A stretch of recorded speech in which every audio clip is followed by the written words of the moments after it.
എന്തെങ്കിലുമൊക്കെ വയ്യായിക വരുമ്പോൾ നമുക്ക് പൊതുവിൽ എന്താണ് തോന്നാറുള്ളത്? നമ്മൾ പറയാറുണ്ട്, നമ്മൾ ലീവ് എടുക്കുന്നു, നമ്മൾ കോളേജിലോ സ്കൂളിലോ ജോലി സ്ഥലത്തോ പോകണ്ടാന്ന് തീരുമാനിക്കുന്നു, വയ്യ എന്നാണ് നമ്മൾ പറയാറ്. നമ്മൾ ശ്രദ്ധിച്ചാലൊരു കാര്യം മനസ്സിലാവും, മനുഷ്യർ മാത്രമല്ല, നമുക്ക് ചുറ്റുമുള്ള പല ജീവികളും മൃഗങ്ങളും ഒക്കെ ഏതാണ്ട് സമാനമായ രീതിയിലാണ് വയ്യാതെ ആവുമ്പോൾ പെരുമാറുന്നത്. ഇതിനെ പൊതുവിൽ നമ്മൾ സിക്നെസ് ബിഹേവിയർ എന്ന് വിളിക്കാറുണ്ട്. എന്താണ് ഈ സിക്നെസ് ബിഹേവിയർ, അല്ലെങ്കിൽ നമ്മൾ ഈ വയ്യായിക എന്നുകൊണ്ട് നമ്മൾ ഉദ്ദേശിക്കുന്നത് എന്താണ്? എന്തുകൊണ്ടാണ് ഈ ജീവികളെല്ലാം പൊതുവായി ഈ ഏറെയും കുറഞ്ഞ സമാനമായ രീതിയിൽ ഈ സിക്നെസ് ബിഹേവിയർ പ്രകടിപ്പിക്കുന്നത്? അതിന് ചില ഉദ്ദേശ്യങ്ങളുണ്ട്. നമുക്ക് ആദ്യം ഈ സിക്നെസ് ബിഹേവിയറിൽ വരുന്ന പ്രധാനപ്പെട്ട സമാനമായിട്ടുള്ള ലക്ഷണങ്ങൾ എന്തൊക്കെയാണെന്ന് നോക്കാം. അതായത് മനുഷ്യരായാലും മറ്റ് മൃഗങ്ങളായാലും സമാനമായിട്ടുള്ള കുറേയേറെ പെരുമാറ്റ രീതികൾ അതായത് ബിഹേവിയറൽ പാറ്റേണിൽ മാറ്റം വരുത്താറുണ്ട്. ഏറ്റവും പ്രധാനം ഒരു ലോ എനർജി ഫീലിംഗ് ആണ്. അതായത് ഒന്നും ചെയ്യാനുള്ള ഊർജ്ജമില്ല. ഒരുപക്ഷെ മെഡിക്കൽ ഭാഷയിൽ ലെത്താർജി എന്ന് വിളിക്കാം. അതായത് നമുക്ക് മൊത്തത്തിൽ അങ്ങ് ക്ഷീണമാണ്. അതുപോലെ മറ്റൊന്ന് സ്ലീപ്പിനെസ് ആണ്. നമ്മളുടെ ഉറക്കത്തിൻ്റെ പാറ്റേൺ മാറുന്നു, നമുക്ക് കൂടുതൽ ഉറങ്ങാൻ തോന്നുന്നു. പിന്നെ ഉള്ളത് ലോസ് ഓഫ് ആപ്പറ്റൈറ്റ്, അതായത് വിശപ്പില്ലായ്മ, അല്ലെങ്കിൽ അതിനെ മെഡിക്കൽ ഭാഷയിൽ അനോറെക്സിയ എന്ന് വിളിക്കും. മറ്റൊരെണ്ണം ഹൈപ്പറാൽജസിയ എന്ന് പറയുന്ന, അതായത് വേദനയോട് നമ്മുടെ ശരീരം കൂടുതൽ സെൻസിറ്റീവ് ആകും. അതായത് സാധാരണഗതിയിൽ ഒരാൾ നമ്മുടെ ദേഹത്ത് ഇറുക്കി പിടിച്ചാൽ നമുക്കങ്ങനെ വേദന തോന്നാത്ത ആളാണെങ്കിലും പനിയോ അങ്ങനെ എന്തെങ്കിലും ഇൻഫെക്ഷൻ ഉള്ള സമയത്ത്, വയ്യായിക ഉള്ള സമയത്ത് നമ്മൾ ശരീരം കൂടുതൽ വേദനിക്കുന്നതായിട്ട് നമുക്ക് തോന്നും. പലപ്പോഴും നമുക്ക് ബോഡി പെയിൻ, അതായത് നമുക്ക് നമ്മുടെ മൂവ്മെൻറ്റ് സ്ലോ ആവുന്നു, നമുക്കങ്ങനെ വേഗത്തിൽ നടക്കാൻ കഴിയില്ല. അതായത് ജനറലി നമ്മുടെ പെരുമാറ്റ രീതിയിൽ തന്നെ ഒരു സ്ലോനെസ്, ഒരു മാന്ദ്യം നമുക്ക് ഫീൽ ചെയ്യും. പിന്നെ പലരും വയ്യാതാവുമ്പോൾ ചെറിയ രീതിയിൽ ഒരു വിഷാദത്തിൻ്റെ ലക്ഷണങ്ങൾ കാണിക്കും. അതായത് ഡിപ്രഷൻ, പിന്നെ ആങ്സൈറ്റി. ഇതെല്ലാം താൽക്കാലികമാണ്. നമുക്ക് വയ്യാതെ വരുമ്പോൾ നമുക്ക് മൊത്തത്തിലൊരു തരം ഡിപ്രഷൻ്റെ അനുഭവമായിരിക്കും നമുക്ക് അനുഭവപ്പെടുക.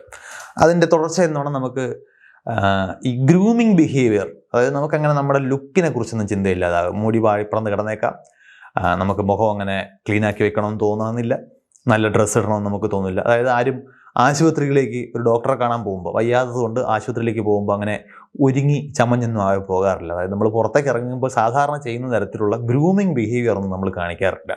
പിന്നെ പൊതുവെ മറ്റ് നമ്മുടെ സ്ഥിരം ചെയ്തുകൊണ്ടിരുന്ന ആക്ടിവിറ്റീസിൽ നമുക്ക് ഫോക്കസ് ഇല്ലാതെ വരിക, ഇങ്ങനെ പല കാര്യങ്ങൾ നമുക്ക് ഈ വയ്യായിക വരുമ്പോൾ, സിക്കായിരിക്കുമ്പോൾ നമുക്ക് ശ്രദ്ധിക്കാൻ പറ്റും.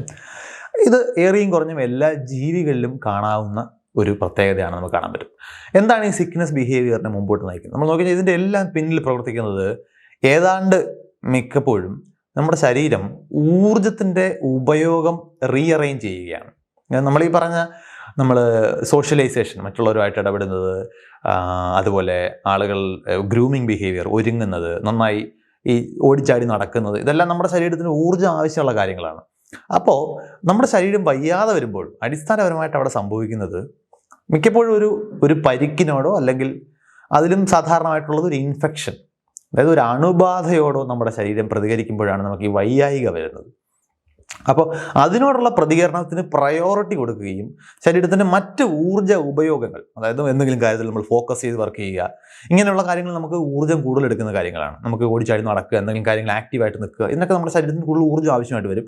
അപ്പോൾ ഈ ഊർജ്ജം എല്ലാം റീഡയറക്റ്റ് ചെയ്ത് നമ്മുടെ മുമ്പിലുള്ള ഈ ആരോഗ്യത്തെ ദോഷകരമായി ബാധിക്കുന്ന ആ സാഹചര്യത്തെ ഫൈറ്റ് ചെയ്യുന്നതിന് വേണ്ടിയിട്ട് ഊർജ്ജം മാറ്റി വിനിയോഗിക്കുകയാണ് ശരീരം ആ സമയത്ത് ചെയ്യുന്നത്. മനുഷ്യരിൽ മാത്രമല്ല എല്ലാ ജീവികളിലും ഇത് സമാനമാണെന്ന് കാണാൻ പറ്റും.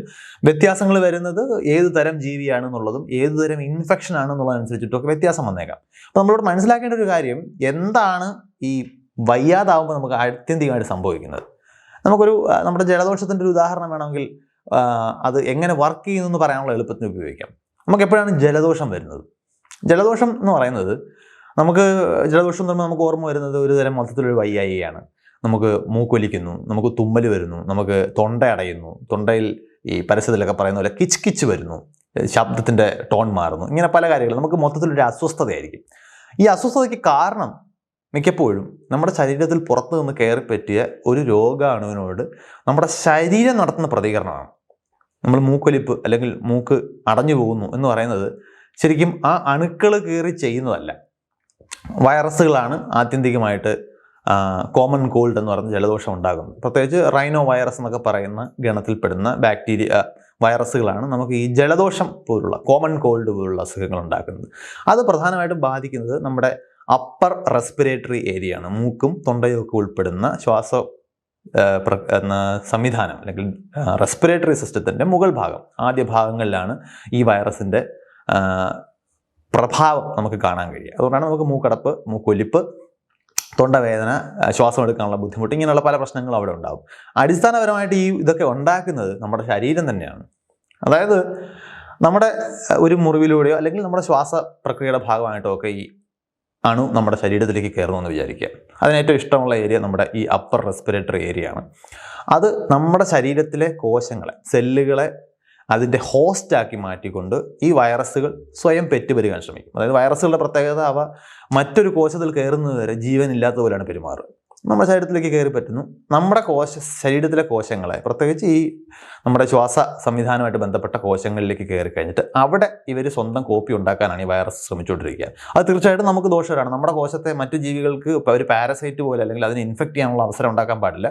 അപ്പോൾ നമ്മുടെ ശരീരത്തിലെ സ്വാഭാവികമായിട്ടുള്ള ഇമ്മ്യൂൺ റെസ്പോൺസ്, അതായത് പ്രതിരോധ പ്രതികരണം, നമ്മുടെ ശരീരത്തിൻ്റെ ഒരു ഇമ്മ്യൂൺ സിസ്റ്റം ഉണ്ട്. നമ്മുടെ ശരീരത്തിൻ്റേതല്ലാത്തുള്ള ഫോറിൻ ആയിട്ടുള്ള വസ്തുക്കൾ ശരീരത്തിനകത്തേക്ക് കയറി കഴിഞ്ഞാൽ അതിനെ ഇല്ലാതാക്കി കളയാനോ അതിനെ പുറത്തേക്ക് കളയാനോ ഒക്കെ നമ്മുടെ ശരീരം ശ്രമിച്ചുകൊണ്ടിരിക്കും. ഇപ്പം നമ്മൾ പലപ്പോഴും ഒരു സ്ഥലത്ത് നടന്നു പോകുമ്പോൾ നമുക്ക് പരിചയമില്ലാത്തതെങ്കിലും പൊടിയൊക്കെ നമ്മൾ സൃഷ്ടിച്ച് കഴിഞ്ഞാൽ നമ്മൾ അപ്പോഴേ തുമ്മുന്നത് ശരീരത്തിൻ്റെ ഒരു റെസ്പോൺസാണ്.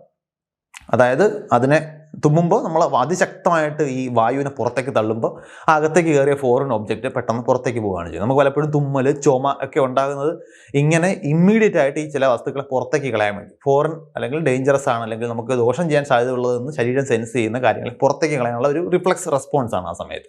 ചിലപ്പോൾ അങ്ങനെ പോയിക്കൊള്ളണമെന്നില്ല, അങ്ങനെ ഇമ്മീഡിയറ്റ് റെസ്പോണ്ട് ചെയ്യണമെന്നില്ല. ഈ കോശത്തെ ഡിറ്റക്ട് ചെയ്യാൻ ശരീരത്തിന് ആദ്യം കഴിഞ്ഞില്ല എന്ന് വരും. അപ്പോൾ ഈ അകത്ത് കയറിയ രോഗാണു, പാത്തോജൻ, അസുഖം ഉണ്ടാക്കുന്ന ഈ സൂക്ഷ്മാണു അത് നമ്മുടെ ശരീരത്തിൽ കയറി മൾട്ടിപ്ലൈ ചെയ്ത് ഒരളവിനപ്പുറത്തേക്ക് ഇവരുടെ വലിപ്പം അല്ലെങ്കിൽ ഇവരുടെ കോളനി വലുതാകുമ്പോഴായിരിക്കും നമ്മുടെ ശരീരത്തിൻ്റെ ഇമ്മ്യൂൺ റെസ്പോൺസ് ഇത് അറിയുന്നത്. ഇങ്ങനെ ഒരാളിനകത്ത്, ഇങ്ങനെ ഒരു കൂട്ടത്തിനകത്ത് ടീം കയറിയിട്ടുണ്ട്, അതിനെ പുറത്തേക്ക് കളയണം. അപ്പോൾ ആ സമയത്ത് നമ്മുടെ ശരീരം ചെയ്യുന്ന, നമ്മൾ പുറത്തേക്ക് വിടുന്ന ചില പ്രോട്ടീനുകളൊക്കെ ഉണ്ട്. അതിൻ്റെയൊക്കെ ഒരു ആക്ഷനായിട്ട് സംഭവിക്കുന്നത് ഒരു പ്രധാന റെസ്പോൺസ് എന്ന് പറയുന്നതാണ് ഈ പറയുന്ന ഇൻഫ്ലമേറ്ററി റെസ്പോൺസ്.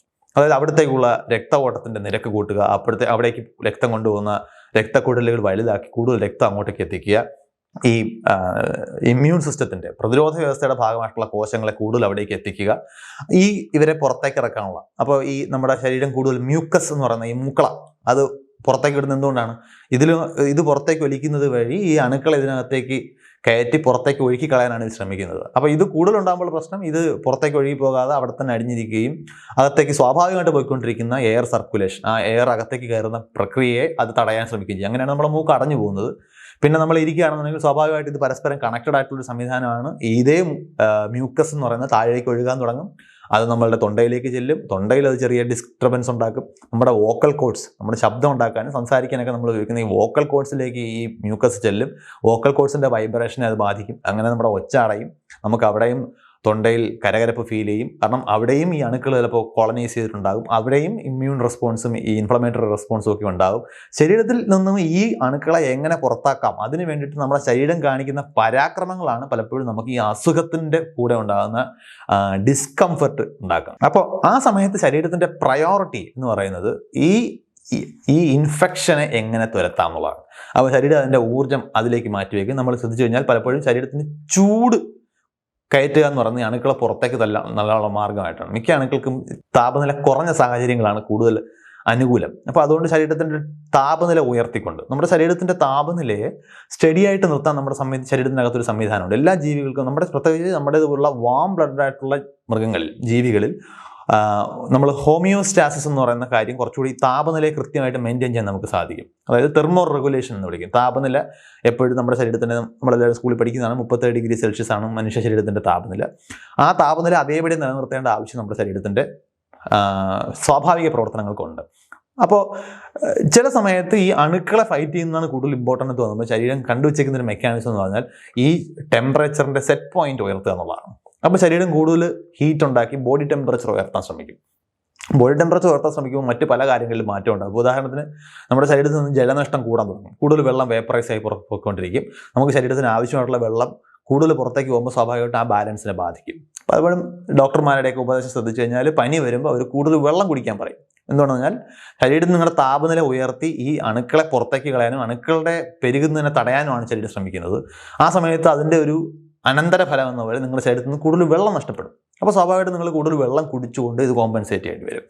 അപ്പോൾ ഇങ്ങനെ ശരീരം ഈ അണുക്കളെ പുറത്തേക്ക് കളയാനും ശരീരത്തിൻ്റെ പഴയ സ്ഥിതിയിലേക്ക് അതിനെ കൊണ്ടുവരാനുമാണ് ശ്രമിച്ചുകൊണ്ടിരിക്കുന്നത്. അപ്പോൾ അതിൻ്റെ ഭാഗമായിട്ടാണ് നമ്മളെല്ലാവരും ഈ സിക്നെസ് ബിഹേവിയറിലേക്ക് എത്തുന്നത്. ഉദാഹരണത്തിന് നമുക്ക് ഒരു ലോ എനർജി ഫീലിംഗ്, ലെത്താർജി, ക്ഷീണം ഉണ്ടാകുന്ന കഴിഞ്ഞാൽ ക്ഷീണമുള്ള ഒരാൾ മറ്റ് ആക്ടിവിറ്റീസിനോട്ടൊന്നും പോയി എനർജിയും കളയില്ല, അയാളൊരിടത്ത് അടങ്ങിയിരിക്കാൻ ശ്രമിക്കും. അപ്പോൾ ആ സമയത്ത് കൂടുതൽ എനർജി നമുക്ക് ഈ പാത്തോജനെ അല്ലെങ്കിൽ ഈ ഇൻഫെക്ഷനെ ഫൈറ്റ് ചെയ്യാനായിട്ട് ഉപയോഗിക്കാം. അപ്പോൾ അതുപോലെ നിങ്ങൾക്ക് മാനസികമായിട്ട് ചെറിയ ഡിപ്രഷൻ തോന്നും, നിങ്ങൾക്ക് മറ്റാരുമായിട്ടും അങ്ങനെ സോഷ്യലൈസ് ചെയ്യാൻ തോന്നില്ല, ആളുകളടുത്ത് ഇടപെടാനും ആളുകളടുത്ത് ചിരിച്ച് കളിച്ച് സംസാരിച്ചുകൊണ്ടിരിക്കാനും നിങ്ങൾക്ക് തോന്നില്ല. കാരണം അതിനെല്ലാം നിങ്ങൾക്ക് എനർജി ആവശ്യമുണ്ട്. അപ്പോൾ ആ എനർജി എല്ലാം ശരീരം മാറ്റി വയ്ക്കുകയാണ്. അതുപോലെ നിങ്ങൾക്ക് വിശപ്പില്ലായ്മ, ലോസ് ഓഫ് ആപ്പറ്റൈറ്റ് അല്ലെങ്കിൽ അനോറക്സിയ തോന്നുന്നു. അതിന് പല കാരണങ്ങളുണ്ട്. ഒന്ന്, നിങ്ങളൊരു ആഹാരം കഴിക്കുമ്പോൾ ഈ ഡൈജഷന് നിങ്ങൾക്ക് കൂടുതൽ എനർജി ആവശ്യമുണ്ട്. ഡൈജഷൻ, നമ്മളിപ്പോൾ ഉച്ചയ്ക്കൊക്കെ നല്ല ഹെവി ആയിട്ട് ആഹാരം കഴിച്ചു കഴിഞ്ഞാൽ നമ്മളുടെ തോട്ട് പ്രോസസ്സിലേക്ക്, ബ്രെയിനിലേക്കൊക്കെ പോയിക്കൊണ്ടിരിക്കുന്ന സർക്കുലേഷനൊക്കെ ശരീരം ചെയ്തതായിട്ട് റീഅറേഞ്ച് ചെയ്ത് നമ്മുടെ ഡൈജസ്റ്റീവ് സിസ്റ്റത്തിലേക്ക് വിടും. അപ്പോൾ അതുകൊണ്ടാണ് നന്നായിട്ട് ആഹാരം കഴിച്ചു കഴിഞ്ഞാൽ നമുക്ക് ചെറിയൊരു ഉറക്കം ഫീൽ ചെയ്യുന്നത്. കാരണം നമുക്ക് ഈ ദഹനത്തിനും കൂടുതൽ എനർജി ആവശ്യമായിട്ട് വരും. അപ്പോൾ നമ്മൾ കുറച്ച് ആഹാരം കഴിക്കുന്നത് വഴി നമ്മൾ ഓൾറെഡി നമ്മൾ ലോ എനർജിയിലാണ്, അതായത് നമുക്ക് ആക്ടിവിറ്റീസ് കുറവാണ്. അപ്പോൾ സ്വാഭാവികമായിട്ട് നമുക്ക് ഓൾറെഡി എനർജി ആവശ്യം കുറവാണ്. ഇനി നമ്മൾ കൂടുതൽ കഴിക്കേണ്ട ആവശ്യം ആ സമയത്തില്ല. കൂടുതൽ കഴിച്ചു കഴിഞ്ഞാലും ആ എനർജിയെ അബ്സോർബ് ചെയ്യാനും ആ ഡൈജഷനുമായിട്ട് ബന്ധപ്പെട്ട് കൂടുതൽ എനർജി അവിടെ സ്പെൻഡ് ചെയ്യേണ്ടി വരും. അപ്പോൾ ശരീരം നോക്കുമ്പോഴത്തേക്ക് നിങ്ങളുടെ വിശപ്പ് കുറഞ്ഞിരിക്കുന്നതാണ് ആ സമയത്ത് നല്ലത്. പിന്നെ വേറെ ചില ഗുണങ്ങളുണ്ട്. ഇപ്പോൾ നമ്മൾ അയൺ പോലുള്ള ചില മിനറൽസ് ശരിക്കും ഈ അണുക്കൾക്ക് റെപ്ലിക്കേറ്റ് ചെയ്യാനും ആവശ്യമാണ്. അപ്പോൾ നിങ്ങളുടെ ഫുഡ് ഇൻടേക്ക് കുറഞ്ഞു കഴിഞ്ഞാൽ ഈ പാത്തോജൻസ് ആയിട്ടുള്ള ഈ സൂക്ഷ്മ അണുക്കളുടെ റെപ്ലിക്കേഷനെയും തടയാൻ നിങ്ങൾ കുറച്ച് ആഹാരം കഴിക്കുന്നത് സഹായിക്കും. അത് എപ്പോഴും ശ്രദ്ധിച്ച് മനസ്സിലാക്കുക. നിങ്ങൾ ആഹാരമേ കഴിക്കാതിരുന്നതുകൊണ്ട് അണുക്കളെ നശിപ്പിക്കാം എന്നൊരു ലോജിക്കിലേക്ക് ഇത് കൊണ്ടുപോകരുത്. ജനറലി നമുക്ക് ആ സമയത്ത് ആഹാരം കഴിക്കുന്നതിൻ്റെ ആവശ്യം കുറഞ്ഞേ വരുള്ളൂ എന്നുള്ളതാണ്. പിന്നെ ഈ പറഞ്ഞതുപോലെ സോഷ്യലൈസേഷൻ, ഗ്രൂമിങ്, അതായത് നമുക്ക് മറ്റു ആൾക്കാരുടെ അടുത്ത് ഇടപെടാൻ തോന്നില്ല. അതുകൊണ്ട് സമൂഹ ജീവികളായിട്ട് ജീവിക്കുന്ന ജീവികൾക്ക് വേറെയും ചില ഗുണങ്ങളുണ്ട്. അതായത് സ്വാഭാവികമായിട്ട് എനർജി ഇല്ലാത്തത് കൊണ്ട് നിങ്ങൾക്ക് ആ സോഷ്യലൈസേഷനുള്ള എനർജി ലാഭിക്കാം. മറ്റൊന്ന്, നിങ്ങൾ ഓൾറെഡി ഇൻഫെക്റ്റഡ് ആണ്, നിങ്ങളുടെ ശരീരത്തിൽ ഏതോ സൂക്ഷ്മാണുക്കളുണ്ട്. നിങ്ങൾ സോഷ്യലൈസേഷൻ ചെയ്തു കഴിഞ്ഞാൽ നിങ്ങൾ ഗ്രൂപ്പിലെ മറ്റാളുകളിലേക്കും ഈ ഇൻഫെക്ഷൻ കൊടുക്കാനുള്ള സാധ്യത കൂടുതലാണ്. അപ്പോൾ സ്വാഭാവികമായിട്ടും അത് ഒരു കമ്മ്യൂണിറ്റി എന്ന നിലയിലും അത് കൂടുതൽ ദോഷകരമായിരിക്കും നിങ്ങൾ സോഷ്യലൈസ് ചെയ്യുന്നത്. അപ്പോൾ സ്വാഭാവികമായിട്ടും സോഷ്യലൈസ് ചെയ്യാത്ത, അല്ലെങ്കിൽ അസുഖമോ ഇൻഫെക്ഷനൊക്കെ വരുമ്പോൾ മറ്റ് ജീവികളുമായിട്ട് ഇങ്ങനെ ഇടപെട്ട് സോഷ്യലൈസ് ചെയ്യാത്ത ഒരു ബിഹേവിയർ ഉണ്ടായിക്കഴിഞ്ഞാൽ സ്വാഭാവികമായിട്ടും ആ അസുഖം പടരാനുള്ള സാഹചര്യം കുറവാണ്. ആ കമ്മ്യൂണിറ്റിക്ക് അത് കമ്മ്യൂണിറ്റിയുടെ ഓവറോൾ ഹെൽത്തിന് അത് ഗുണം ചെയ്യുകയാണ് ചെയ്യുന്നത്. അപ്പോൾ അങ്ങനെയാണ് പരിണാമപരമായിട്ട് ഈ ബിഹേവിയർ എല്ലാം നമ്മളിൽ പതിയെ പരിണമിച്ചുണ്ടായത്. മറ്റ് നമ്മൾ പറഞ്ഞ ലക്ഷണങ്ങളായിട്ടുള്ള ഗ്രൂമിങ്ങിലുള്ള കുറവ്, നമ്മുടെ സ്ലീപ്പിംഗ് പാറ്റേണിൽ വരുന്ന മാറ്റം, നമുക്ക് കൂടുതൽ നേരം ഉറങ്ങാനാണ് തോന്നുന്നത്. ഉറങ്ങുന്നത് നമ്മുടെ ശരീരത്തിന് വളരെ ഗുണം ചെയ്യുന്നൊരു പ്രക്രിയയാണ്. കാരണം നമ്മുടെ മെമ്മറി അറേഞ്ച് ചെയ്യുന്നതും ശരീരത്തിലെ പല പ്രോസസ്സുകളുടെയും ബൈ പ്രോഡക്ട്സ് നീക്കം ചെയ്യുന്നതും ഒരു റീബിൽഡിംഗ് ആണ്, ഒരു റീജനറേറ്റീവ് പ്രോസസ്സാണ് ശരിക്കും ഉറക്കം എന്ന് പറയുന്നത്. അപ്പോൾ അസുഖം വന്നിരിക്കുന്ന സമയത്ത് നമ്മളുടെ ശരീരത്തിൽ കൂടുതൽ റീജനറേറ്റീവ് പ്രോസസ്സുകൾ ആവശ്യമായിട്ട് വരും.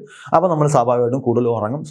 നമ്മളുടെ ലോ എനർജി ആയതുകൊണ്ടും നമ്മൾ മിക്കപ്പോഴും സോഷ്യലൈസേഷനൊക്കെ അവോയ്ഡ് ചെയ്യുന്നതുകൊണ്ടും നമുക്ക് ആക്ടിവിറ്റി ടൈം കുറവായതുകൊണ്ടും ആ സമയത്ത് ഉറങ്ങുന്നതാണ് നമുക്ക് കൂടുതൽ എനർജറ്റിക്കലി ഫേവറബിൾ ആയിട്ടുള്ളൊരു മാർഗ്ഗം എന്നുകൂടി കാണാൻ പറ്റും.